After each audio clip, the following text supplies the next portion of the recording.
everyone, and welcome to episode 18 of the Best You, a coaching podcast. It's Gary here again, and I'd like to take this opportunity, as always, to thank you very much for joining me, and I hope that you're doing great and continuing to invest in whatever work it is that you've committed to getting you closer to the best version of you. So I'm going to start off this episode by giving you a little bit of a, as we say over here in Canada, heads up about some potential changes that might be coming in terms of giving you, the listener, a little bit of variety. Now, as you know, all the podcasts that I've done on The Best You have just been me talking to you directly, and I recently joined a new platform which I'll talk about in a wee bit here, and it's an opportunity for podcasters to essentially collaborate with each other. You can promote your podcast, you can put yourself out there to say I'd like to be a guest on your podcast, and you know the same can happen in the opposite direction. I've already had a few folks, literally a few to me is three, so I've had a few folks reach out saying I'd really like to be on your podcast, and they're in the kind of same realm as I am, you know, self-development, professional development, you know, human sciences and such like that. So over the next wee while, I think I'll certainly take a look at that. Now, one of the reasons, being completely honest here, one of the reasons that I just do it on my own, logistically, it's just easier to do that. I don't have to rely on anyone else's schedule. I don't have to set up the technology as much for me doing this on my own, sitting here in my mini recording studio at home. So when you add other people into the mix, of course, it becomes just a wee bit more logistically challenging. I don't want to make it sound like I'm being super lazy. It's just a bit easier when I'm balancing this with other things that I have got to go on at the time. However, I think back to the original intention for the podcast, way back when I first started, and it was to provide you with a bit of variety in terms of how you would consume the content that I create. So if you like to read the blog and you really don't have any time for podcasts or audio, then of course you're not going to be listening to this. But I don't know the best way to explain that, but the podcast, of course, is not just me regurgitating exactly what's on the pod. There's more content to consume at that particular point, but it was just to provide a little bit of a multimedia approach is probably the best way to say it. So I then add that into the content that I produce, somewhat sporadically, but it's going to get a little bit more consistent here over time on LinkedIn. And then you've got different consumption paths. So if you like to just read something without listening, if you like to listen to something without reading, you've got a little bit of an angle. Now, to try and expand that a wee bit more, do you want to hear about different theories and processes and opinions and experiences than just mine? Maybe not. And if you feel so inclined, you can certainly reach out to me and let me know what your thoughts are, whether you like it just to be me on my own or whether you would like a little bit of variety. So I'm going to give it a little bit of a go. The site that I subscribe to is called Matchmaker. It's not a dating site, folks. I'm very happily in a relationship with my love, but that's literally what it's called, because they're matching, makers of podcasts together, and it's been quite good. So I'm certainly going to get back to the people here. It was just a wee bit of overwhelm in the beginning when folks were like, hey. So that's my task over the next few days, to get back to some folks. I think what I'll maybe do is continue with this format in my regular kind of bi-weekly delivery options or opportunities, and then I'll maybe just do like a special once a month. Gary sits down with such and such a person to talk about such and such a topic, and of course I will try and get myself out there as well. One of the real reasons of signing up for this thing was to try and kind of expand my own exposure to the marketplace at the same time. So that's what's going to happen. So it's really, I imagine it's going to be somewhat random over time, because I don't. The social sciences type of world and self-development and leadership development and such that I'm interested in is very expansive. I can end up talking to someone one day about one topic and then talk about a completely different topic, and both are somewhat related just in terms of you can learn something from it. You can maybe apply this right away. You could look at things slightly differently as you move forward in your own journey. So, as I say, maybe I'll give it a go for the month of June and do at least one for June and get that out there, and then we'll just try and expand the conversations, and then, as I say, give you that little bit of variety that you might be seeking. I'm not 100% sure. And as I say, I would really, really appreciate if you let me know whether this is working for you or whether you would like to have something a little bit more entertaining or edutaining, as I like to do. I've done a few interviews on the Rangers side. For regular listeners, you know that I'm a fan of Glasgow Rangers, and I've done, I don't even know, probably about 10 interviews or so with ex-Rangers legends, the former Rangers chairman, the Rangers communications officer and such like that. So it's an opportunity. I do like interacting with people. One of the reasons I'm doing what I'm doing is because I literally love human beings, love interacting with humans, and I love to try and help and serve humans. So if I can maybe help expand my own thinking and the collective community's thinking as well, then it might be a bit of a win-win-win there. So more to come on that. Anyway, on to this episode. We are going to work through the most recent blog there, in which I discussed essentially handling criticism that is sure to come your way, and I'll provide a little bit of a report on a recent masterclass that I completed a while back on communication, and that one was done by TV personality, TV reporter Robin Roberts. And before that, of course, I will discuss what I've learned since we last chatted. So on the growth day, I'm going to kind of do growth day, mastermind, and then general life. And Gary, this month in growth day is all about love and relationships and how it's essentially ingrained in everything that we do and is fundamental to anything that we do in terms of our ongoing successes, our challenges, or disappointments, or failures, or kind of basically anything in between. What I'd like to do on the growth day side is I'll maybe just share a wee bit at the end of the month is exactly what I learned. Last month was on communication mastery, public speaking, and such like that, and lots of frameworks, hints, and tips about how to essentially perform, how to prepare for and perform when you're on stage. So it's all very, very practical stuff. I really love that platform. On the Mastermind Business Academy, I've continued to work through the education portions, and the education comes thick and fast, and essentially trying to decipher how to set things up, mostly this last wee while on a technical platform that I have access to, so that I can put my digital products out there that you can access them easier on the platform that's actually set up to do that, rather than maybe something clunkier that might have been developed for my own website. And speaking of my own website, I managed to break my own website, and it was down it was down for a few hours a couple of weeks ago, because I was trying to migrate my website onto this new platform, and then it completely collapsed, and I didn't realise that until someone says, hey, I can't access your website, and you can access my calendar through my website. So they were trying to book an appointment with me, and I said, that's odd. And then I realised this platform doesn't take existing websites. I can build a website over there, but it doesn't migrate over the type and style of website that I have. So then I had to unbreak it, which was not exactly what I was planning to do on a Friday night, but I managed to get that done. So that was an experience in and of itself. But on the Mastermind side, I am absolutely loving the action-oriented approach to things. I don't know if I've mentioned this on the pod or not before, but this is the real theme. It's called the Mastermind Business Academy. It's essentially how to get you understanding how to set up a business and then actually doing it. Every single session I attend, there's work sessions, there's breakouts, there's sharing of information, there's hotspots.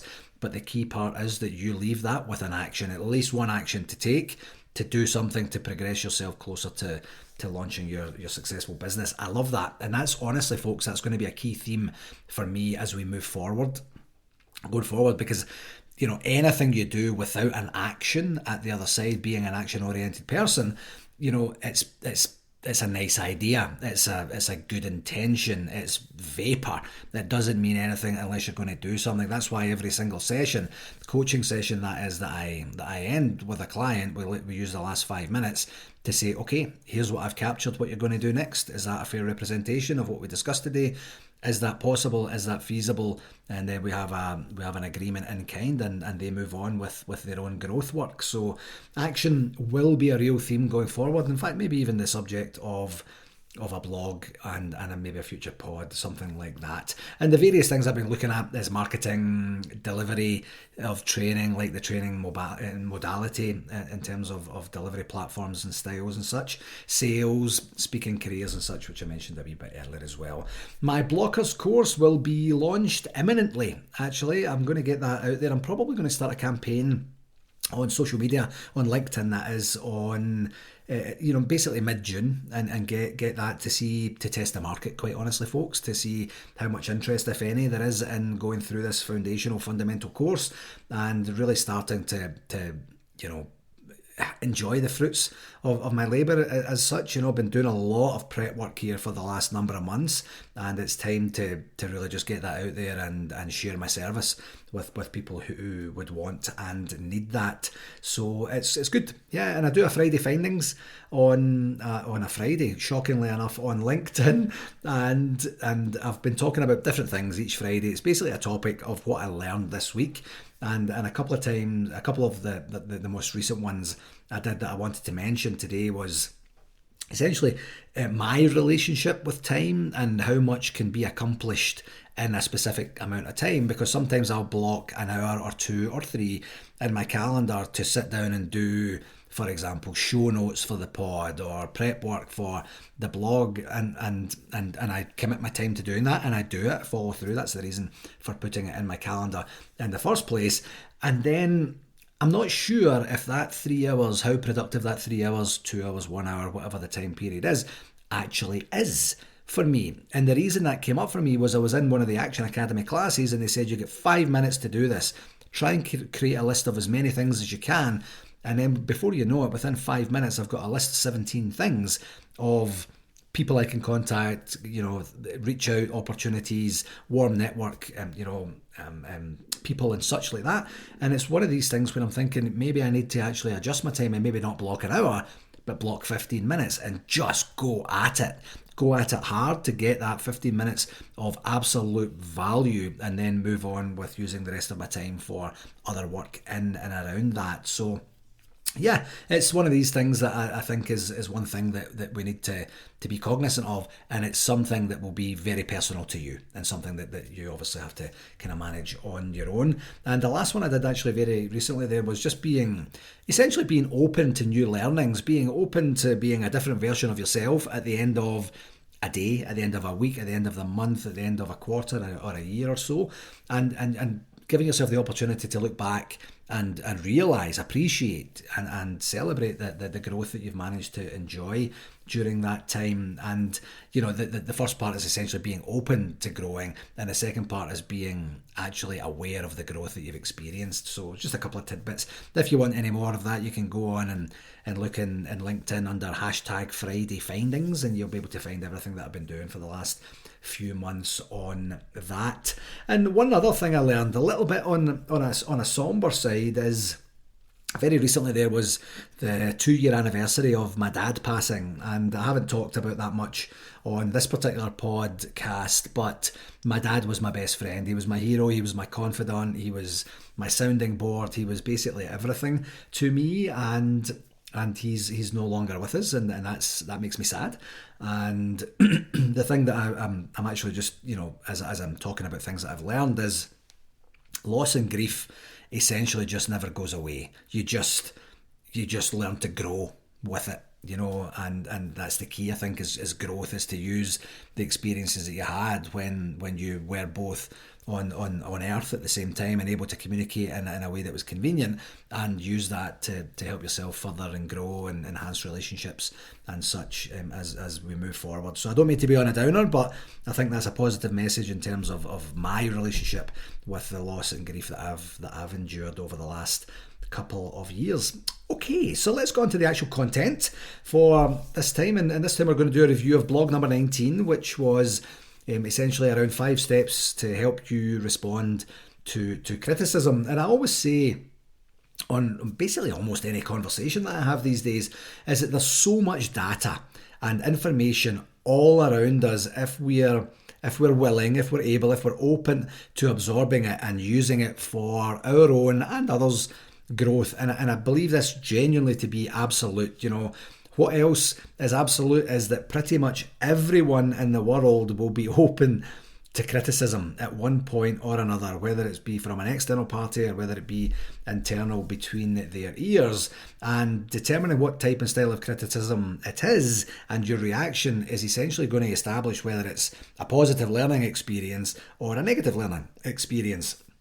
And I also believe that it's as random, that it isn't as random as you might believe. I think we're all wired in a certain way that makes our actions and reactions somewhat predictable.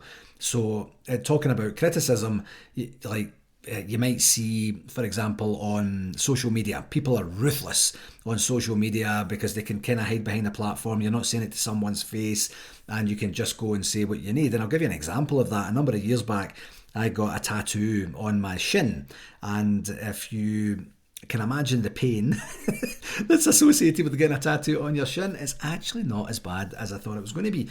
But anyway, it's of a very famous ex-Rangers player who unfortunately passed in his very early 40s of a brain aneurysm, a guy called Davy Cooper, a sensational player, fantastic player.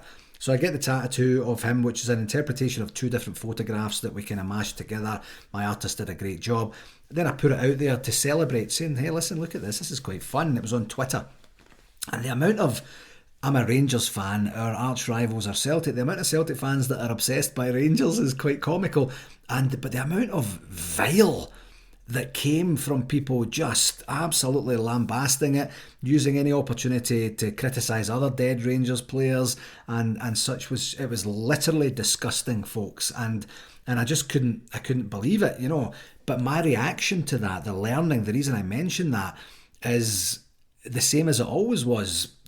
That says more about you than it does about me. I'm not going to sit here and create some sort of argument or war or even respond to any of that utter garbage that was being said. So it gives you an opportunity to say, you're not as random as you maybe think you are, and you have the tools you need today to succeed. So when we apply that to talking about criticism, then you get yourself the best opportunity to do a little bit of digging deep within yourself and then start to find out a process that's going to work for you, which I'll talk about in a wee bit here. So I explained criticism to be expressed feedback or judgment about actions, behaviour or work. That was the interpretation I came up with, which is basically a mashup of a bunch of different things that I had discovered during my research. And what criticism is not, for the most part, criticism won't be a personal attack. Sometimes it might be a personal attack, but most times it won't be. And in the blog, I discussed the importance of truly understanding intent. And this is a life lesson, for not just for this specific topic or particular subject matter. A life lesson is, if you can understand the intent of someone and what their intention is for you, for them in a particular interaction, you'll then be able to respond in a way that's going to serve you and it's going to serve the conversation. It's going to help move things forward, and then you get yourself organised, and one of the ways to do that at the very outset is to focus on the topic. Focus on the topic that is being criticised, not the person. It's not about you. It's not about you. And the number of times that I say that to clients, it's almost on a session by session basis to say, just a reminder, yes, this thing is happening. It's happening, at you, around you. You're affected by it. It's not about you. Very difficult to be able to discern that at times when things do feel like a personal attack, they do feel materially directed at you. But if you can give yourself the grace to say, this is not about me, even if it is a personal attack, that person must have something going on that would make them think that it's okay to do this. I wonder what that is, and then you can give yourself a more expansive way to move forward. I then discussed common criticism types, and constructive criticism is probably the one that everyone would favour, and it's just intended to help you improve. It's intended to help you grow and promote your own development, taking it for what it is. The second one would be destructive, which would be essentially the opposite of constructive, and that would be negative. It would be aimed at some sort of damage or belittling or demoralising and in some way breaking down the recipient. And the intent is quite clear, and it isn't a good intent. It's one of these things. As a sports fan, you kind of get passionate during the game and you'll shout and say a whole bunch of stuff to the opposing players and management team to do just what I said there, to damage them, to belittle them, to demoralise them in some way, break them down, to put them off, to give my team an advantage. Or if you think about the way that some politicians behave, this is not and will never be a political podcast at all. But when you see in Canada here, we have the House of Commons in our Parliament, and in the States and other places it's Congress, and I'm sure there's various other political constructs out there. But when they're trying to have a group discussion where there's different parties represented, their behaviour is wild. It's just bizarre, isn't it? Like they're all shouting and bawling at each other, and these are the people that are leading us, and saying we are the elected officials that are going to help represent you and get you what you need. And let me just shout and wave and interrupt and a whole bunch of other weird dynamic group behaviour that goes on there. But it's all supposed to be destructive. It's supposed to put the other person off.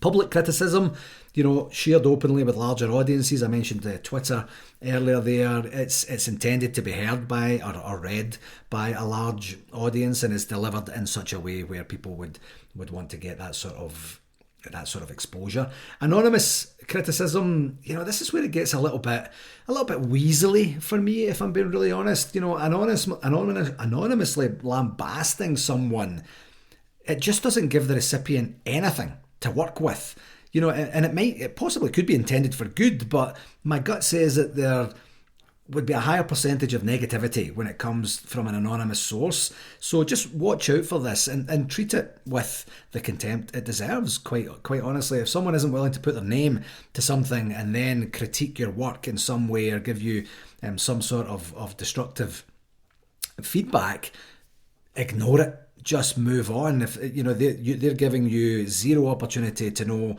the intent, who it's coming from, why it's being delivered in this way at this time, in this format or mode, and as I say, give it the contempt it deserves is probably the best way just to summarise that. Peer criticism, from your teammates, from your siblings if you have them, from your extended family, cousins or whatnot, or anyone who's at somewhat of a similar level to you. Ideally, it's supportive and it's meant to build you up and give you information that would help you grow. Expert criticism, now this is from people with specialised knowledge. They've got the experience, they've got the expertise in a particular field. And if you just think from an expert perspective in terms of criticism, you're learning from the best. If someone who is an expert out there decides to critique you and your work, you've got an opportunity to learn from the best. I would certainly be taking that very seriously and using as much information of that as I possibly could. And then self-criticism, and I've talked a lot about this on the pods, and what we say to ourselves can be at times absolutely vicious, folks. It can certainly be unwarranted, awful, unfounded, and definitely unhelpful. And just imagine, instead of critiquing yourself on what you do or did wrong or poorly, that you critiqued yourself on what you did well. Imagine doing that instead of saying, I know you did this, you did that again, I knew that was going to happen, why do you even bother, no one even likes it, or stuff. To say, what did I do well? I showed up, I was my best self, I was prepared as I could be, I was as prepared as I could have been. Things like that, and see how that helps you in your ongoing growth. Not many people get criticised to negatively criticised to great things. That's maybe a bit of an archaic leadership trait that's probably best left in the past. So when should you take criticism seriously or not? It's very personal to you. I think I did mention in the blog that you must respect the source. You don't need to like the source of the criticism, the critic, but you must have some level of respect to be able to stop and use your time to consume the information they're giving you, to be able then to decide what you're going to do with that. But it should be taken seriously when it does come from a credible source and it's based on valid points and is given and delivered with the intention of helping you.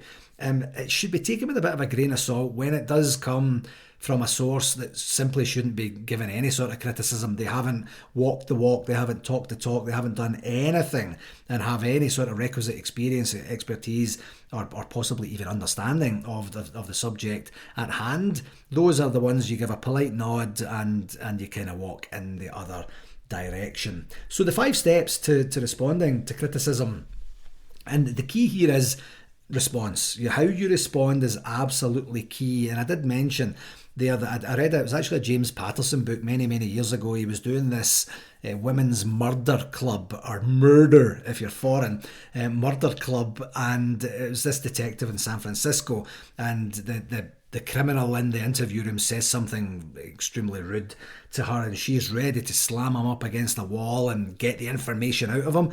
But inside her head, she says, react and you'll learn nothing. And it was such a powerful line to read, and such a concept to actually adopt. And from that point, literally of reading that line, I've used that line hundreds of times with different types and styles of people. But it's so true, because if you react too quickly without the requisite amount of information that you need, you're going to limit your opportunity to grow. You're going to limit your opportunity to learn. So if you do these 5 things that I'm just about to tell you here with absolute intent, this will definitely set you up on a path to a deeper and more meaningful dialogue and growth, of course, which is one of the main reasons of talking about this topic in the first place. So the first one would be to listen actively, absorb what you're hearing or reading, of course, if it's in print or online, and absorb everything you can about the messaging. The delivery media, the tone, the language, the grammar, even if it comes to that, and don't do anything else until you've fully absorbed it, even if someone's putting you under a bit of pressure to react in any sort of way. The second thing would be reflect. However best you do it, and there isn't a one size fits all or a best or a worst way to reflect. It has to suit you. So my main reflection time is when I'm running or when I'm driving longer distances. My brain then gives me that opportunity to absorb and kind of discern the information that I have going on inside my brain. And consider all angles when you're reflecting, including your own. Be very, very clear about that, and how you feel about it and how you think you should proceed based on the information you've got. Once you've done the listening and reflecting, then respond calmly. Like how you react after absorbing and reflecting is going to completely influence the experience that you are able to have.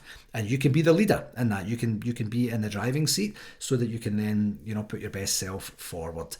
Clarification, essentially getting curious. And I have to admit that the word curious, especially in coaching circles, seems like such an overused word these days, but it's very, very appropriate here. So basically do whatever you need to do to make sure that you have all the information you need before you get to a point where you're going to react and respond negatively. And then the final one of the 5 steps is to actually act. Is once you have everything you need, once you've listened, once you've reflected, once you've responded calmly to give yourself an opportunity to say, I'm here, I'm present, I'm in a dialogue, and I need a bit more information. You get that more information through the clarification, and then do whatever it is you decide to do with the awareness and good intentions that you have, with the awareness you've gained and the good intentions that you would have for ongoing appropriate dialogue. So that's the 5 steps to respond to criticism. Listen, reflect, respond, clarify, and act. So then I went on to talk about protecting yourself from future criticism. And I think if you think about this in kind of 2 mindsets, one, the criticism that you're going to get is going to be a life lesson of some description. You're going to have an experience through this critical moment and criticism moment that is going to help you, enhance your life in some way, even if it's a negative experience in terms of the critique that you receive. And also, think about it in protecting you from any harm that can be caused from criticism. So you're almost like pre-reflecting and giving yourself that opportunity to do so. So the first one, it might seem quite obvious, but it's to develop resilience. Learn, absorb, learn, absorb, relearn, rethink, absorb, learn. Like, always be on the lookout for the learning. What is the lesson that I can take from this? It could be a micro lesson, something very, very, very small. It could be something macro that's a genuine game changer. But if you develop the resilience through your ongoing thirst for learning, that's going to help. It's absolutely going to help you. Focusing on your growth. I've done this one so often. Like, every single opportunity is an opportunity for growth, and not just negative or nor positive. Every opportunity. So if you change into essentially a little sponge and become the most absorbent version of yourself, see where that takes you. See how much you can actually absorb and go through, paying mind to the situations, circumstances and experiences that you're involved in, and give yourself that opportunity to genuinely absorb as a sponge and see how that takes you forward. Your support network, surround yourself with good people, always. And that's basically it. Use them for whatever you need them for friendship, for counsel, for feedback, for dialogue, for being a sounding board, an accountability partner, whatever it is you need. Surround yourself with a very, very strong and purposeful, intentional support network, and see where that takes you. They say your network is your net worth, and I genuinely believe that to be true. And then, of course, learning from missteps. Everyone is going to have a wobble of some description at some time, and where things just don't work out the way that you intended them to work out. Use this information to get better for next time. So develop your resilience. Focus always on your growth. Support yourself with the right type and style of people that are going to help you grow and protect you, and then learn from every experience that you have along the way. And ultimately, you're looking to set boundaries, you're looking to take action, and if you feel like it, depending on the circumstance, you could use the criticism as a motivator to help yourself, prove a point going forward, prove you can do it, maybe quieten some people down, have other people, join your community and champion you or such. The motivation can be sought from that as well. I finished off with the Coach Gaz Challenge, which was to essentially recall the most recent criticism that you received, and then applying the learnings from the 5-step process. How different, if at all different, it might not be different in any way, would your response process be now that you've had the opportunity to both read the blog and or listen to this podcast? Is there anything you would do differently now? And if that's the case, I would love to hear from anyone that has an example of, I missed out this step, or I actually break this step out into 2 things, and this is what serves me going forward. So if you have any examples that you'd like to talk about with me, or you'd like me to even use as a bit of a case study, I would be more than delighted to do that with you as well. So yeah, please get in touch. On to a quick review of the Communication Mastermind by Robin Roberts. I'm just going to go through some titles here. I won't go through everything. Of course, try to keep the pods as succinct as we possibly can. But her, she basically started off saying, make your mess your message. So make your mess your message, and essentially turning messy life events into stories that could help others, and having a genuine, authentic connection with someone that you're communicating with. So if you're physically with them, looking them in the eye when you're talking to them, leaning forward, taking a genuine interest, and having a deep, genuine curiosity about the other person. And of course, she spends a long time talking about the absolute must of being able to listen and listen appropriately.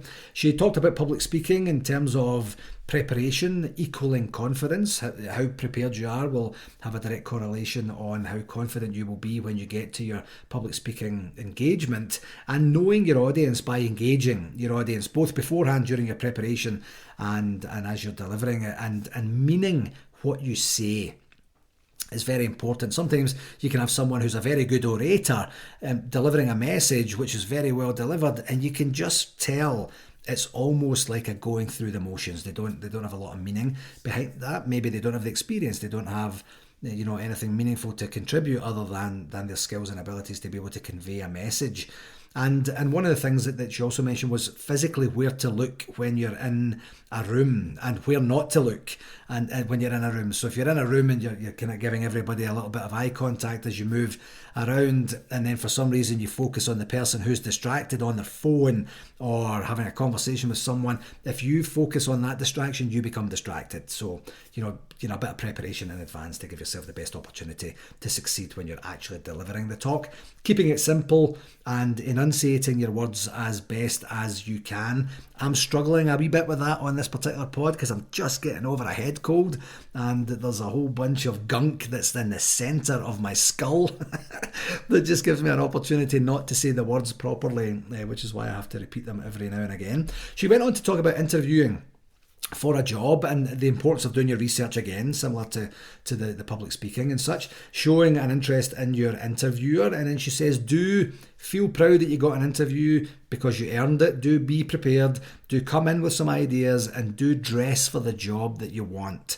And she says, don't be cocky.